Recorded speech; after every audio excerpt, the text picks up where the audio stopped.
Today we're going to talk about some dating stories that could be turned into some pretty interesting romantic comedies, or horror anthologies, or warrants for arrest. If you're someone who has done anything that could be labeled awkward, embarrassing, or something that in any way makes you wish you were Dr. Sam Beckett with the power to quantum leap back in time into your younger self and put right what once went wrong, then these stories are an opportunity to find some solace in the fact that you are not alone. You know how it took like 73 years to relocate the Titanic? Like how technical limitations and the sheer vastness of the ocean made it very difficult for like generations of explorers to find it? Yeah, finding these cringe dating stories was like the exact opposite of that. There's quite a few of these out there on the information superhighway. It took a whopping 15 minutes to find a rich well on Reddit to draw these from. So sit back, relax, and let's celebrate a quality that we all share: being really freaking weird sometimes. After a movie date with a guy I met on Tinder, we came back to my place. We'll call him Dude. I told him we could hang for a bit, but I have work in the morning, so I would need to go to sleep soon. Dude said that was fine, but he was hungry, and he was going to order food. Okay, sure. Dude orders 2 large subs from Potbelly and a milkshake.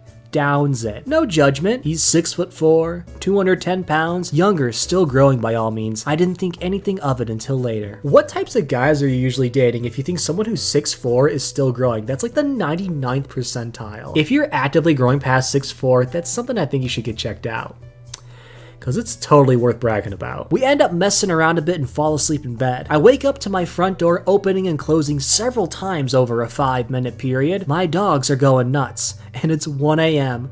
What the heck is this guy doing? Testing the hinges, obviously. Dude probably fixes houses for a living. I'm not surprised. He probably thought the profession would make him seem more down to earth. I walk around the corner to make eye contact with Dude, who is in a squatting position over my toilet with a stick, poking around in murky brown poop water that is millimeters from overflowing onto my bathroom floor. Horrified, he yells, "Stop looking at me! Go back to bed.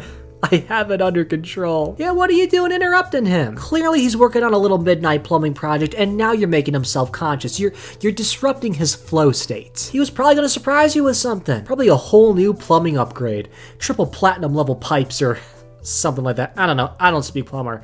I just know a hard worker when I see one. That stick is a bit strange though. Is he like on a quest for some buried treasure? Or is it some ancient technique passed down for generations of plumbers, so advanced that to us, to the uneducated, it's just too weird to understand? I'm still waking up, trying to understand what I'm seeing and what's going on, and I just start nervous laughing. I don't know what else to do. He yells, "Why don't you have a plunger?" And I said, "I don't know. I never needed one until now." He tells me to go back to bed. He has it under control. I'm so disturbed, tired, can't process what's happening, and have work in the morning. I go back to bed. I remember hearing him peek in my room a bit later and heard, "I fixed it," and then heard him leave and my door close behind him. What a nice man. All that work and he didn't charge you a dime. And when everything's all good to go, you can't even muster up the energy to say thank you? It's 2 words, hon. It's 2 syllables. It's not that hard. Dude had less equipment than he needed, and he still seems like he pulled it off too. You might have been in the presence of some kind of genius. The next morning, I hesitantly approach my toilet to find the water is down, but there is something poking out from the bottom of the toilet like he didn't get it all. Upon further inspection, what I was seeing was the tip of a stick. Some gloves, towels, and barbecue tongs later. Oh yeah, let's bring the kitchenware into this. The stuff we eat with? Yeah, let's put that where our butts go. You'll need to put the fragments onto something. Quick, get Aunt Petunia's good china. You could rinse those tongs in the lava flows of Mount Vesuvius, and I'd still never eat off of them. Some gloves, towels, and barbecue tongs later, I pulled out approximately 3 foot of stick from my toilet that had broke off, followed by several other stick fragments. Dude had broke several sticks. I heard my door open and close so much because he was going outside to look for a stick. One would break, he'd go get another. Dude had left drippy poop water stains all over my bathroom floor. He also left my apartment so fast that he left his underwear and undershirt and socks. After work that day, I went straight to the store and bought a plunger. Lesson learned. Oh. So Dude was just an idiot. Well, at least we did learn a valuable lesson here today. don't eat pot bellies when you're on a date. And somewhere out there is someone with barbecue tongs that they used to pull poopy sticks out of their toilet with. I'll be bringing my own to cookouts from now on. Thank you very much. Let's dig a little deeper and take another look at one of these bad boys. I matched with a girl and sent a lot of messages. Later that night, we talked on the phone and the conversation was going really well. So I asked to go out the next night. She agreed. And then 5 minutes later, she tells me that she needs to tell me something. She tells me that she's permanently in a wheelchair. So I'm either an a-hole if I back out now or an a-hole if I lead her on. I figure why not? It's just a date and it could be a fun time still. All right. So far, so good. We talk more that night and go to bed. The next morning, she calls me early and tells me she's doing something crazy. She won't tell me what, but she said she'll show me later. A few hours goes by and she calls me back and tells me she's going to send me a pic of what she did. I check my messages and I see a picture of her wrist with my name now tattooed on it. Oh no. Well, now you have to go on the date. What are you gonna do, ghost her? She just went through the pain of getting ink injected into her skin. You gotta give her this, man. It's a courtesy. And maybe it's not as bad as it seems. Could be one of those fake temporary tattoos. Or maybe she's just wicked good with a paintbrush. Don't solve the equation until you've got all the variables. That's all I'm saying. We end the call and I immediately tell my friends about this crazy girl. Later that night, I'm driving to her place because I figure she can be committed enough to tattoo my name on her. I should be committed enough to go on this date. Plus, I have to know if it's real. I like it. This is a real gentleman here, folks. Take notes. I'm almost at her place and I realize that my car may not accommodate her wheelchair and I know she drives, so I ask if she can drive us. I'm walking in the parking lot and she drives up and I get in the car. Now, I had figured she had a handicapped-enabled car. Nope. Turns out she just uses 2 crutches to drive. One on the gas and one on the brake. Wow, this girl has no fucks to give. But there's something I don't get. If she's got 2 crutches to drive and 2 hands to hold them, what's she using to turn the steering wheel? Does she have it in her teeth? Is she turning her head? How is she gonna have a conversation with this guy? If that's the case, then this date, it's gonna get a little awkward. I don't like this as we're driving on the Southern California freeways in traffic. Yeah, because that's the only situation in which using crutches to drive is a problem. We go eat and she gets a phone call from her daughter. Turns out she left her 10-year-old daughter at home alone and she's scared. I'm like, hey, we can go. But she's like, no, it's okay. I gave her something to make her sleep. She'll be asleep soon. Yeah, I just loaded her up on NyQuil. She'll be out for 12, 16 hours. We'll be fine. We got a real candidate for Parent of the Year here, folks. So we finish up and I was gonna take her to see a movie, but the kid thing was too much. So we head home and my fingers are already crossed that we make it when she turns to me while driving and says, wow, I'm kinda drunk. In my head, I'm like, 1 drink is all you had. But I ask if I can drive and she says no. She's gonna get in the fast lane and uses her crutch to hit the gas. Yeah, that is not a question you should be asking after you've put your seatbelt on and got in the vehicle. It is too late, my friend. I say my last prayers, but we made it back to her place. So I wheeled her back to her door, said goodbye, and lived.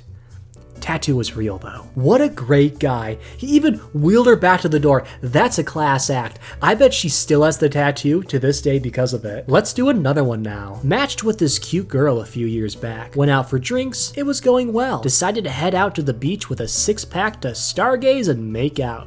Somehow, we ended up on a stolen sailboat at 2 a.m. with her ex, an old drunken boat repairman who made copies of the keys to steal the boat, and her dog. Who brings their dog on a date? After arguing with her ex for 30 minutes, she blacks out and falls asleep. Her dog is scared out of its mind and is shitting everywhere. Her ex starts tripping on acid and yells at me that I have to take care of her and never hurt her. Then runs to the bow of the boat to finish his trip.